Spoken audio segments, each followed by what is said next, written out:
मध्य प्रदेश के मंदसौर जिले में एक पत्नी ने अपने पति को मौत के घाट उतार दिया, वो भी इतने दर्दनाक तरीके से कि जिसने भी सुना उसकी रूह कांप गई। 39 साल की धापूबाई ने अपने प्रेमी पंकज चौधरी के साथ मिलकर पति धनराज नाथ योगी की बेरहमी से हत्या कर दी। धनराज की अपनी पत्नी ने पहले उसे मौत के घाट उतारा, फिर उसकी लाश को तलवार से टुकड़े किए और फिर उसे आग के हवाले कर दिया ताकि सारे सबूत पति के साथ ही राख हो जाए।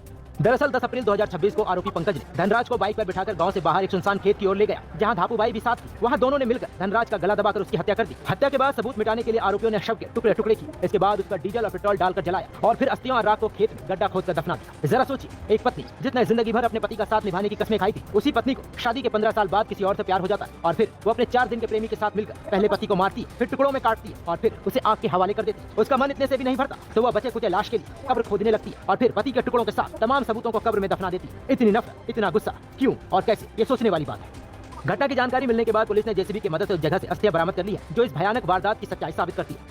इस पूरी घटना की सच्चाई धनराज की 17 साल की बेटी ने पुलिस के सामने रखा। बेटी ने अपने ही मां धापूबाई और उसके प्रेमी पंकज के लिए फांसी की सजा की मांग की है, जिसने पूरे मामले को और भी सनसनीखेज बना दिया है। मेरे पापा 10 तारीख रात के 8:30 बजे गांव में गए थे पंकज चौधरी की गाड़ी लेके। वो घर आए, हमको ये पता नहीं कि वो घर कब आए, पर वो पंकज चौधरी के साथ कुएं पे गए थे और अगले दिन हमने पुलिस में रिपोर्ट करी। अरे पुलिस हाँ ठीक है। मेरे पापा मिले ही नहीं, हमको कल पता चला कि उनको काट के जला के वहाँ गाड़ रखा कुएं पर, पंकज चौधरी के कुएं पे। पुलिस क्या चाहते हैं? उन दोनों को फांसी होनी चाहिए, उनके घर अब भी हाल वहाँ रखने चाहिए, इतना सा भी बचना चाहिए सर। उनके घर वहाँ बिल्कुल धूल के समान होनी चाहिए उनकी।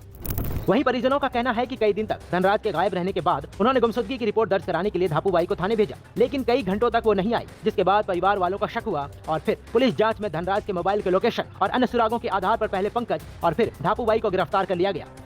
सब लोग वहाँ जाके बैठे हैं, बेटे हमें बता रही है, हम बता रहे हैं और हम अगर प्यार से जाके बात कर रहे हैं तो गुस्से से बात करिए, गुस्से से बात करिए।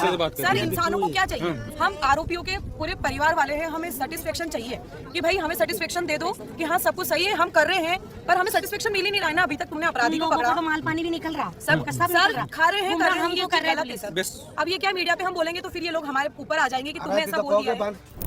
पुलिस सूत्रों के अनुसार पंकज ने कड़ी पूछताछ के दौरान सारी घटना को कबूल कर लिया, जिसमें ये बात भी सामने आई है कि ये सब कुछ धापूबाई की बेगैरत और अवैध प्रेम संबंधों की वजह से लिया गया कदम था। भानपुरा पुलिस ने धापूबाई और पंकज के खिलाफ हत्या का प्रकरण दर्ज कर लिया है और दोनों आरोपियों को अपनी हिरासत में ले लिया। पुलिस पूरे मामले में आगे की गहन जांच में जुटी है ताकि सनसनीखेज खूनी साजिश के पीछे के सभी लिंक और प्रेरक तत्व पूरी तरह से उजागर हो सके। ऐसे में हाल के दिनों में पति पत्नी के बीच हो रही इस हिंसक घटना ने गंभीर सवाल खड़े कर दिए कि क्यों 15-16 सालों तक एक साथ रहने के बाद भी इतने पाक रिश्तों में इतनी कड़वाहट कैसे आ जाती है। आप इस तरह की घटना पर क्या सोचते हैं, हमें कमेंट्स में जरूर बताएं।